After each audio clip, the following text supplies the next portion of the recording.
Date to equity ratio of Z limited है 2:1।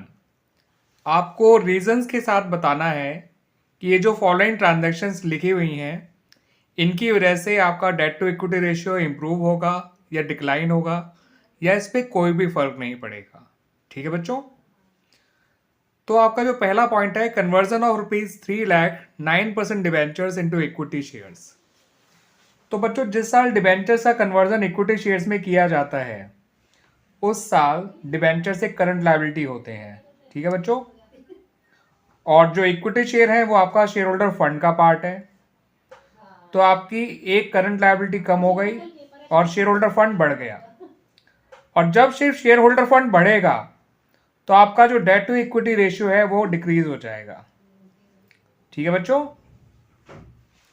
तो सिर्फ शेयर होल्डर फंड बढ़ा है इसलिए आपका डेट टू इक्विटी रेशियो कम हो जाएगा।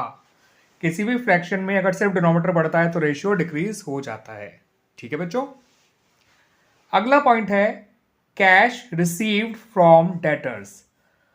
तो डेटर्स आपका करंट एसेट है, कैश भी एक करंट एसेट है। एक करंट एसेट बढ़ गई और दूसरी करंट एसेट कम हो गई। बट यहाँ पे ना ही हमारे डेट पे कोई फर्क पड़ा ना ही इक्विटी पे कोई फर्क पड़ा। तो दैट्स वाई हमारा इक्विटी रेशियो अनचेंज रहेगा, उसमें कोई फर्क नहीं पड़ेगा। Redemption of ₹10 lakh 11% debentures. जिस साल हम अपने डिबेंचर्स का रिडम्पशन करते हैं उस साल वो करंट लायबिलिटीज होते हैं और उनको जब पे किया हो गया होगा तो as a result of that हमारा करंट एसेट भी कम हो गया होगा।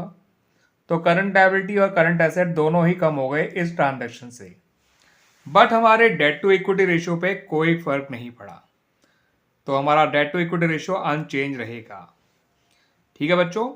ये बात याद रखिएगा बच्चों कि जिस साल डिबेंचर का रिडम्पशन होना होता है उस साल वो करंट लायबिलिटीज होते हैं, तो नॉन करंट लायबिलिटीज नहीं होते हैं। इसलिए डिबेंचर्स के कम होने से नॉन करंट लायबिलिटी पे कोई फर्क नहीं पड़ेगा। ठीक है बच्चों। फोर्थ पॉइंट है purchase of goods on credit.